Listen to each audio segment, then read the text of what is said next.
எல்லாருக்கும் வணக்கம். மனசார சமையல் செஞ்சாலே சமையல் சூப்பரா இருக்கும். Welcome to me and my heartful cooking. இன்னைக்கு நார்த் இந்தியன் ஸ்டைல்ல எப்படி ஆலு பன்னீர் பராட்டா பண்றது எப்படின்னு பார்ப்போம் வாங்க. ஆலு பராட்டாவும் செய்யலாம், பன்னீர் பராட்டாவும் செய்யலாம். ஆலு பன்னீர் சேர்த்து ஸ்டஃபிங் பண்ணி நம்ம பராட்டாவும் செய்யலாம். எனக்கு இந்த ஆலு ப்ளஸ் பன்னீர் மிக்ஸ் பண்ணி செய்கிற பராட்டா ரொம்ப பிடிக்கும். It's my go to recipe and I always like this recipe. நீங்களும் இந்த ரெசிபியை ட்ரை பண்ணி என்ஜாய் பண்ணுங்கள். வாங்க ரெசிபிக்குள்ளே போகலாம். சப்பாத்தி மாவை ஆல்ரெடி உருட்டி வச்சுக்கிட்டேன். இந்த ஆலு பன்னீர் பராட்டா செய்கிறதுக்கு ஒரு 75 கிராம் பன்னீர் நான் இங்கே எடுத்துக்கிறேன். உங்களுக்கு அதிகமாக வேணாலும் நீங்கள் அதிகமாக சேர்த்துக்கலாம். ஒரு பாயில்டு ஆலு இங்கே நான் வந்துட்டு எடுத்துக்கிறேன். உருளைக்கிழங்கும் பன்னீரும் கிரேட் பண்ணி நான் எடுத்துக்கிட்டேன்.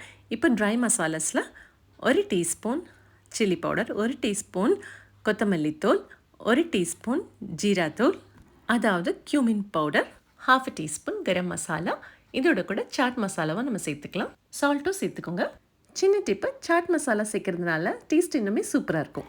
கொஞ்சமாக ஓமம் இங்கே சேர்த்துக்கிறேன். நான் கொத்தமல்லி நல்லா சாப் பண்ணிவிட்டு இங்கே நான் சேர்த்துக்கிறேன். இப்போது இந்த கலவையை நல்லா நம்ம மிக்ஸ் பண்ணி எடுத்துக்கலாம்.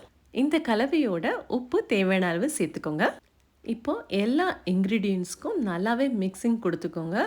அப்போ தான் வந்துட்டு உப்பு காரம் ஒரே இடத்துல தங்காது. ரெகுலரான சப்பாத்தி மாவு நான் ஆல்ரெடி உருட்டி வச்சுட்டேன். இப்போது இதிலேருந்து ஒரு பெரிய நல்ல ஒரு பால் சைஸுக்கு நம்ம வந்துட்டு கோதுமை மாவை எடுத்துக்கிறோம். இந்த பராட்டாக்கு உருண்டை பிடிக்கும் போது நல்லா க்ளோஸ்டாக இருக்கணும். அப்போ தான் வந்துட்டு எந்த கேப்பும் எதுவும் இல்லாமல் இருக்கும் போது தான் உங்களுக்கு நல்லா அந்த சப்பாத்தி ஊதி வரும். இப்போ நான் இது ஒரு கிண்ணம் மாதிரி நான் செஞ்சுட்டு அதில் வந்துட்டு இப்போ நம்ம இன்க்ரீடியன்ட்ஸ் நம்ம ஆல்ரெடி மிக்ஸ் பண்ணி வச்சோம் இல்லையா, அதை நம்ம இங்கே சேர்த்துக்கிறோம்.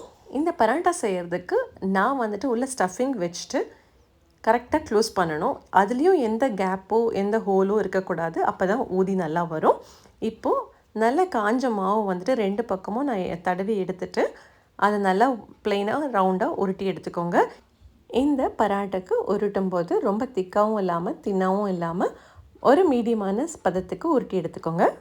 சப்பாத்தி தவா மிதமான சூட்டில் இருக்கணும். அப்போது இந்த சப்பாத்தியை வந்துட்டு நீங்கள் போட்டுட்டு ஒரு 2 மினிட்ஸ் நீங்கள் அப்படியே விட்டுட்டு இந்த மாதிரி ப்ரௌன் ஸ்பாட்ஸ் வர வரைக்கும் வெயிட் பண்ணிட்டு தான் திருப்பி போடணும். பாருங்கள் பராட்டா எப்படி ஊதி வருது, சூப்பராக இருக்குல்ல. இதுதான் கரெக்டான சமயம் நெய் சேர்த்துக்கிறது. நெய் வந்துட்டு நம்ம தேவையான அளவுக்கு இங்கே அப்ளை பண்ணிவிட்டு நல்லாவே நம்ம 2 பக்கமும் டோஸ்ட் பண்ணி எடுத்துக்கலாம். டன்டடா, ஆலு பன்னீர் பராட்டா ரெடி.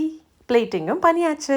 இந்த பராட்டாவோட all time side dish butter, curd and பிக்கல்.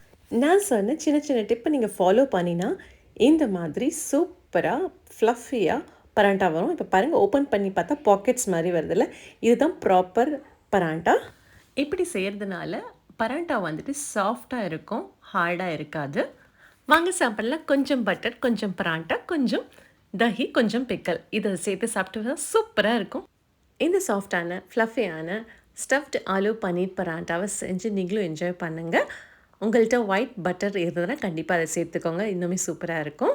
வீட்டில் செஞ்சு சால்ட்லெஸ் பட்டர் வந்து காலி ஆயிடுச்சு, அதனால நான் இங்கே ரெகுலர் பட்டர் சேர்த்துக்கிறேன். உங்கள்கிட்ட ஒயிட் பட்டர் இருந்தால் கண்டிப்பாக அதோட சேர்த்து சாப்பிட்டு பாருங்கள், இன்னுமே சூப்பராக இருக்கும்.